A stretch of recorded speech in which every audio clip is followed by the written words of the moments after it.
Media సోదరులకు నమస్కారం. ఇవాళ కవిత గారు మీడియా ముఖంగా మాట్లాడినటువంటి మాటలని తీవ్రంగా ఖండిస్తున్నాను. ఆమె తనకు తాను ఒక తెలంగాణ ఉద్యమకారిని చెప్పుకోవడానికి అర్హత ఉందా లేదా అని ఆమె ఆత్మ పరిశీలన చేసుకోవాల్సినటువంటి అవసరం ఉంది.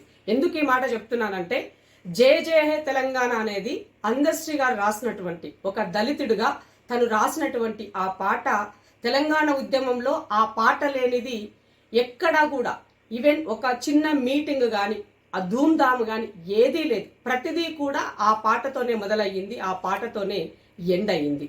అలాంటి పాటకి తెలంగాణ ఏర్పడ్డ తర్వాత 9.5 సంవత్సరాల కాలం మీరు అధికారంలో ఉండి ఏ ఒక్కనాడు కూడా దాని గురించి ఆలోచించలేదు, గుర్తించలేదు.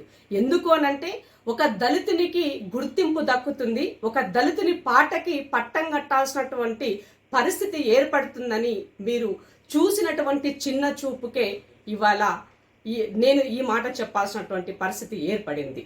దళితులంటే మీకు ఏనాడు కూడా గౌరవం లేదు.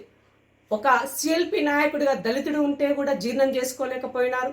దళితులకి సంబంధించినటువంటి అన్ని రకాలుగా ఉద్యోగాలు అయిండొచ్చు, వాళ్ళకు ఉన్నటువంటి సప్లా నిధులు అయిండొచ్చు, అన్ని రకాలుగా మీరు దళితులని మోసం చేస్తూనే వచ్చారు.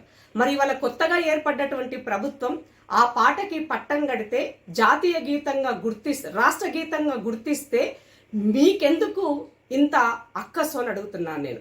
మీరు చేయలేనటువంటి పని తెలంగాణ ఇచ్చినటువంటి వాళ్ళు ప్రభుత్వంలోకి వస్తే వాళ్ళు ఆ పాటకి పట్టం కడితే మీకెందుకు అంత చులకన భావమో అని అడుగుతున్నాను నేను. నీకు చాతనైతే స్వాగతించు, గౌరవించు, లేదా ఇది మా ప్రభుత్వంలో జరిగినటువంటి అవమానానికి మేము సిగ్గుపడుతున్నామని ప్రజలకి క్షమాపణ చెప్పండి. లేదు, అది చెప్పకపోగా మీకు నచ్చినట్టుగా మాట్లాడితే తెలంగాణ ఉద్యమకారులు ఎవరు ఊరుకోరని ఈ సందర్భంగా గుర్తు చేస్తూ, దళితులు ముఖ్యంగా ఇది గుర్తించుకోవాల్సినటువంటి విషయం. ఇవాళ దళితులని పూర్తిగా అన్ని రకాలుగా మోసం చేసి నయవంచన చేసిన ప్రభుత్వము టిఆర్ఎస్ ప్రభుత్వం. ఇవాళ కొత్తగా ఏమంటారు, కూలి రాగాలు తీస్తూ ఏదో పొలిటికల్గా మేము పబ్బం గడుపుకోవాలా, ఏదో ఒక స్టేట్మెంట్ ఇవ్వాలన్న ఉద్దేశంతో మీరు మాట్లాడితే నలుగురి ముందు పలుచనవుతారు కవితమ్మని గుర్తు చేస్తున్నా. ఇక రెండో విషయం, డీజీపీ గారి గురించి.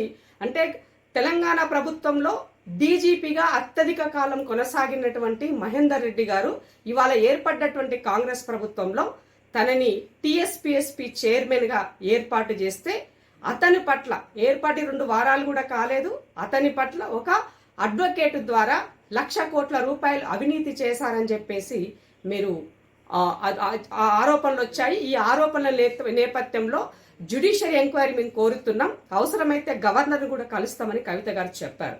అంటే మీ ప్రభుత్వంలో డీజీపీగా చేసినటువంటి వ్యక్తి 1,00,000 కోట్ల అవినీతి చేసిండు ఒక్క డీజీపీ అంటే, మరి ఆ ముఖ్యమంత్రిగా ఉన్న ఆ కుటుంబంలో అందరూ మంత్రులుగా ఉండి, ఎంపీలుగా ఉండి, ఎమ్మెల్సీలుగా ఉండి, మరి మీ కుటుంబ సభ్యుల యొక్క వాటా ఇంకా డబుల్ త్రిబుల్ ఉన్నదని మీరు చెప్పకనే చెప్పినారు. అవినీతి చేసినట్టు మీరు ఒప్పుకుంటున్నారు. కాబట్టి నేను కాంగ్రెస్ ప్రభుత్వానికి, ఇప్పుడున్నటువంటి ప్రభుత్వానికి ఒకటి రిక్వెస్ట్ చేస్తున్నారు రేవంత్ అన్నకి, మీరు ఇమీడియట్గా ఈ ముఠాకి, ఈ దొంగల ముఠా పైన సిబిఐ ఎంక్వైరీ చేయాలని చెప్పేసి నేను డిమాండ్ చేస్తున్నా.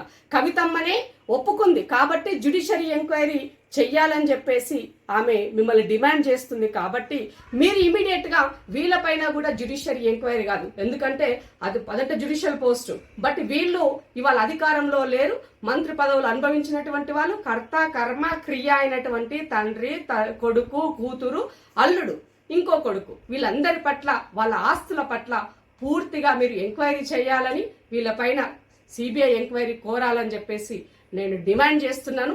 త్వరలోనే ఇలా చిట్టా అంతా కూడా బయట పెడతారని ఆశిస్తున్నాను. ఇంకొక విషయం ఏంటంటే, ఆంధ్ర పాలకులకి పట్టం కడుతున్నారు, ఆంధ్ర వాళ్ళకే పదవులు ఇస్తున్నారని మాట్లాడుతున్నారు. తెలంగాణ ఉద్యమంలో ఆంధ్ర పేరు బూచి చూపి అత్యధికంగా లాభపడ్డది మీరు మాత్రమే. తెలంగాణ వచ్చిన తర్వాత ఏ శాఖలు చూసినా, ఎక్కడ చూసినా అంత ఆంధ్ర నాయకులు, బిహారీలకే మీరు పట్టం కట్టారు. ఇవాళ వరకు కూడా ఇంకా బిహారీలే ఇవాళ ఈ రాష్ట్రంలో ఇంకా ప్రైమ్ పొజిషన్లో వాళ్ళు ఉన్నారు. త్వరలోనే వాళ్ళకి కూడా చరమగీతం పాడతారని చెప్పేసి నేను ఎక్స్పెక్ట్ చేస్తున్నాను. ఆ పని కూడా జరుగుతుందని అనుకుంటున్నాను. ఎందుకు అని అంటే ఇవాళ ఈ రాష్ట్రాన్ని దాచుకొని అంటే ఈ రాష్ట్రంలో ఉన్నటువంటి బ్యూరోక్రాట్లకి, తెలంగాణ బిడ్డలుగా ఉన్నటువంటి ఆఫీసర్లకి అవకాశం కల్పిస్తే మీ యొక్క దొంగతనాలు బయటపడతాయని వాళ్ళని డమ్మీ పొజిషన్లో వేసి మీ అడుగులకు మడుగులెత్తే వాళ్ళని ఆఫీసర్లుగా పెట్టుకొని మీరు చేసినటువంటి వ్యవహారం ఈ రాష్ట్రంలో ఎవరీ మర్చిపోలేదు. అందుకే మిమ్మల్ని ఇంటికి పంపించింది. కాబట్టి జర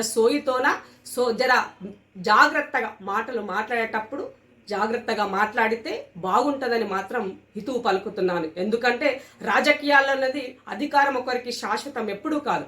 ఇవాళ అధికారం ఉంటుంది, రేపు ప్రతిపక్షంలో ఉంటాము. కాబట్టి మనం మాట్లాడేటువంటి మాటలకి ఆ బ్యాలెన్స్, సమతుల్యత ఉండడం అన్నది విజ్ఞత గల రాజకీయ నాయకులకి అవసరమని మాత్రం గుర్తు చేస్తుంది.